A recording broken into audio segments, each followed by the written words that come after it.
Well, good morning. Welcome back to the Broadcast Retirement Network.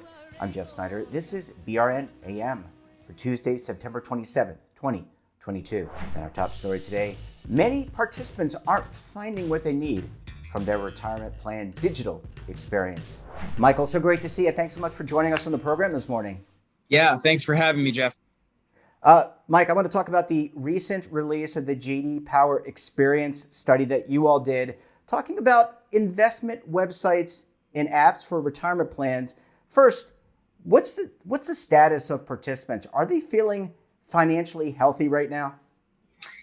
You know, Jeff, we've definitely seen some deterioration there versus when we did this study last year, right? So we have at J.D. Power, we've developed this segmentation for financial health and wellness. And when we asked retirement plan participants around this time last year about their financial health and wellness overall, 60% of them qualified as what we call financially healthy. This year, that number was down to about 47%. So a pretty significant deterioration.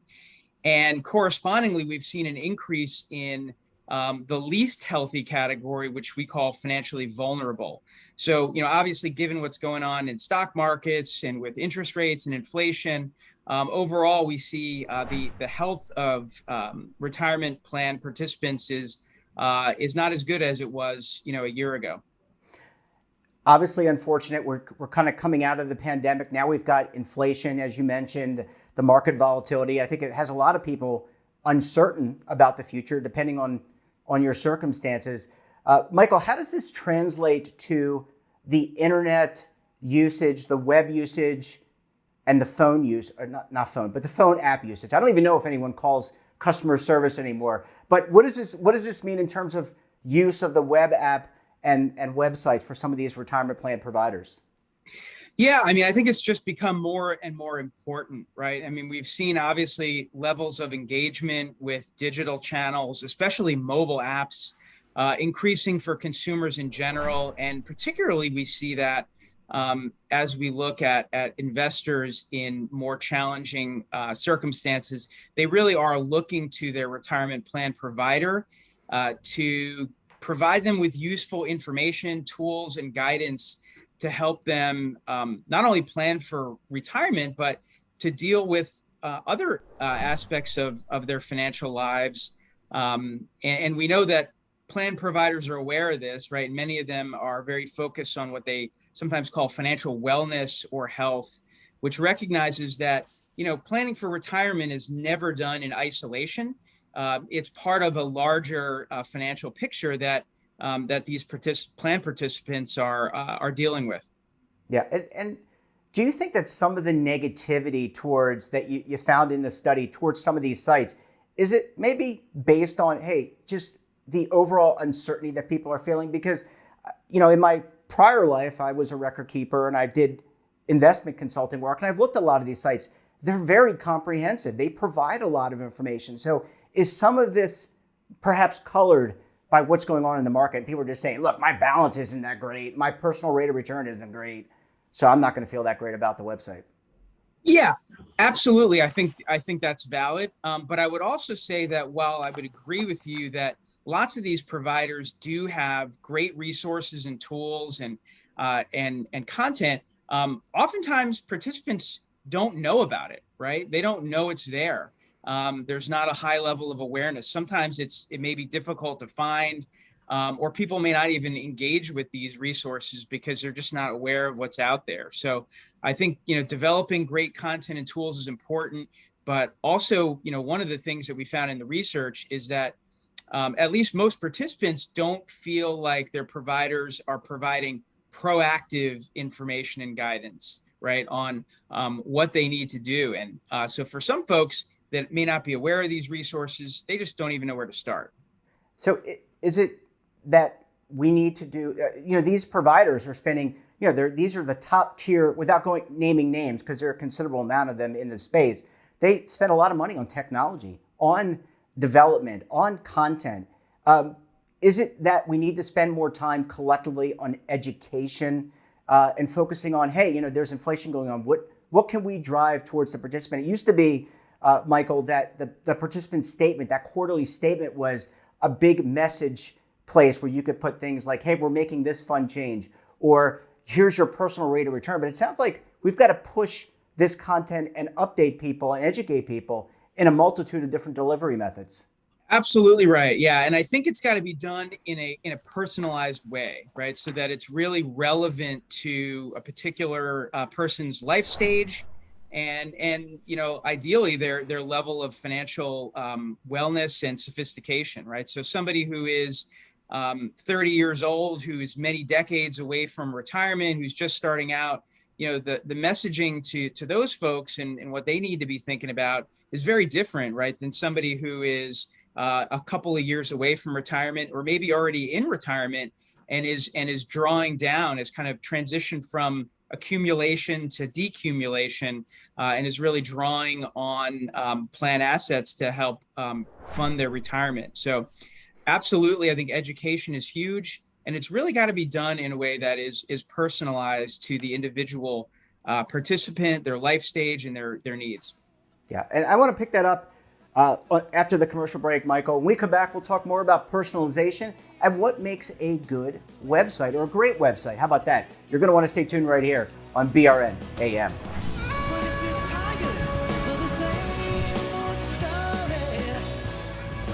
Imagine a new television network that will make you richer, healthier, and in control of your financial future.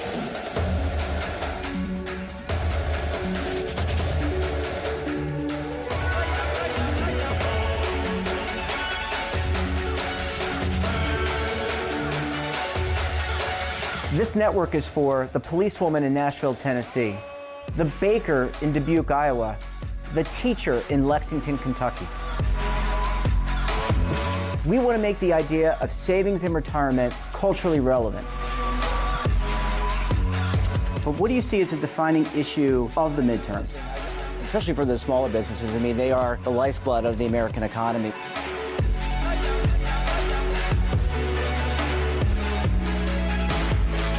Featuring exclusive interviews, current affairs, and docuseries. 33 years old, you retired early. The philosophy is money only matters if it helps you live a life that you love. But you got to start thinking about retirement as soon as you get in. The Broadcast Retirement Network will drive very high engagement with premium partnerships. So this isn't retirement and savings for your parents or grandparents. This is for all Americans. And we're going to change the way you think about money.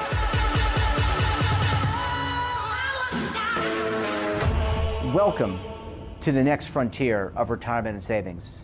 This is BRN, the Broadcast Retirement Network.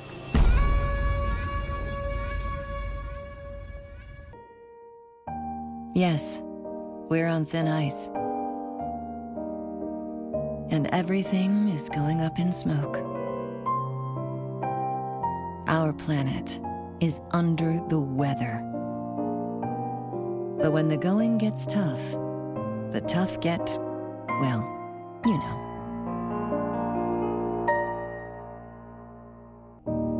Love it or lose it.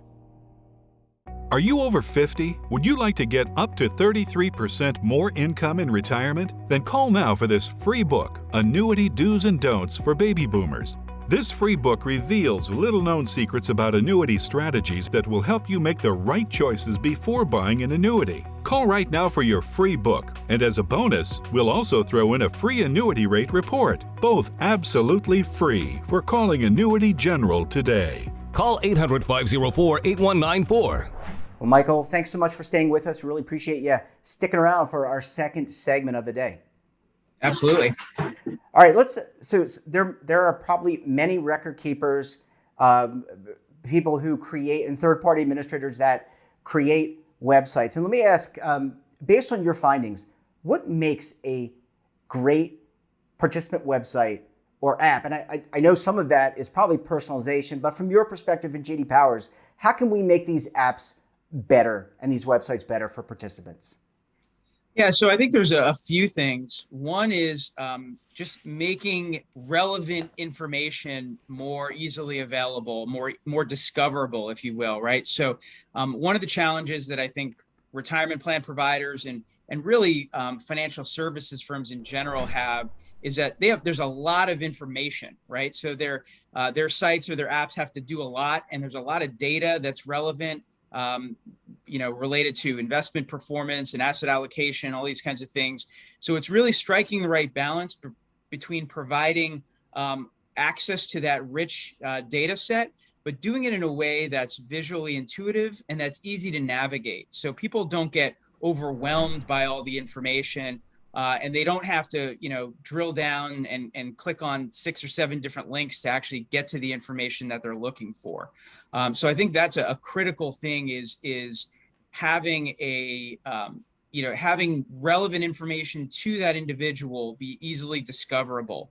And the challenges that exist on the website are even more difficult in a way when you get to a small screen, right? A mobile app, trying to design a user experience that's going to work on a small screen on somebody's phone.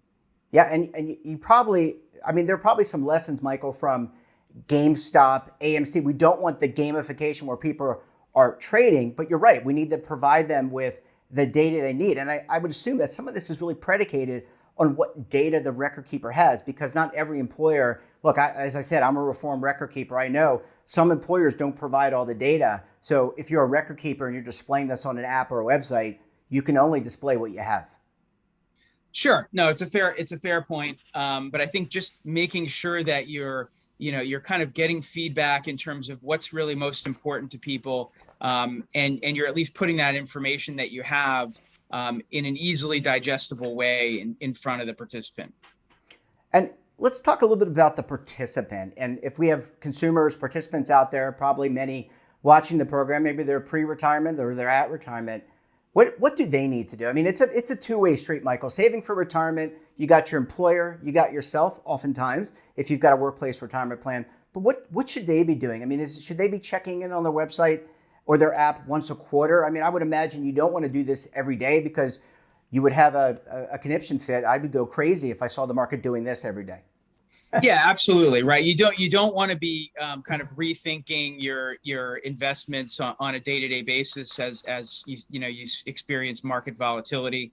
But you're right. It's a two-way street. So, we feel like all the stakeholders in the system have an interest in driving greater engagement and education. So, from the participants, they really should take the initiative on their part as well to just understand what's available to them. I think many plan participants don't know what kind of advice and guidance is available to them, whether that be human or whether that be a digital resource that they can go out and use. In our research, we find that there's a really strong correlation between levels of digital engagement, right? So those folks who are actually going out there on the site are using things like tools and calculators and accessing content, and their confidence in their own retirement readiness, and also in their, what they have saved so far and what their current contribution rates are, right? So we see that when people are engaging with content, they're behaving more responsibly with respect to retirement readiness, and they're coming away feeling more confident in their preparation for retirement. So absolutely, take the initiative, take the time, go out there and educate yourself about what resources are available to you to help you make smart decisions. Michael, last question, and I want to ask you about 2023. I don't want you to open up a crystal ball because no one knows what's going to happen. But I want to talk about, what are you anticipating for next year's study? I think you're probably going to, this is something you do on a regular basis. You're probably going to build on this. We could be in a recession. We may not be in a recession. But what might you and the team at JD Power be looking for based on 2022 into 2023?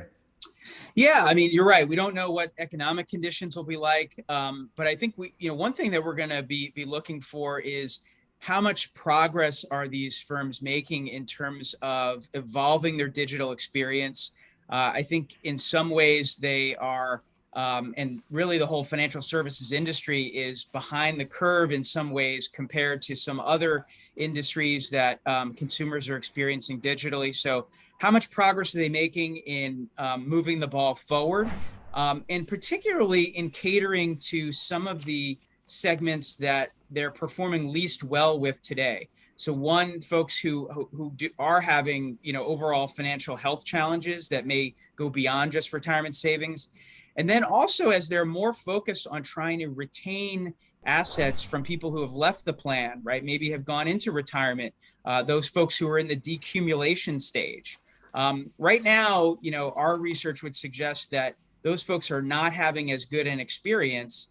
And I think that, the plan experience has historically always been very much focused on the accumulation piece, the savings piece. So how are they, if they want to keep more of these assets in the plan, how are they evolving their experience to align with not only the needs of those who are still saving, but those who are actually transitioning into decumulation? Yeah, and by the way, this is not a knock on anybody. This is a moving target. I feel like we constantly are moving the goalposts.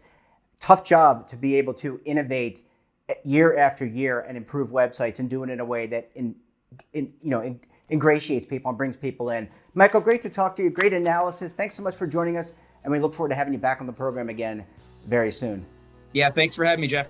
That wraps up this episode of BRN AM. Have a topic of interest, someone you think we should talk to, drop us a line. And don't forget, for all the latest curated news, lifestyle, wellness, finance, tech, entertainment, so much more all in one place, check out today's edition of our daily newsletter, The Morning Pulse. Want to search our archives, check out our latest content, or visit our website, and of course, streaming partners. We're back again tomorrow for another edition of BRN AM. Until then, I'm Jeff Snyder. Stay safe, keep on saving, and don't forget, roll with the changes.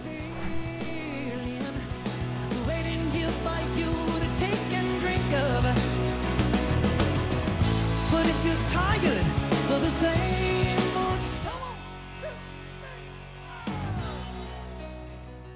Now is your opportunity to co-create content around any topic on the first lifestyle and wellness network. Reach a global audience through our platform and co-own exclusive branded content. All of our programs are available on demand and also as audio-only podcasts, so you can take us on the go. Broadcast Retirement Network, available anytime, anywhere, and on any device.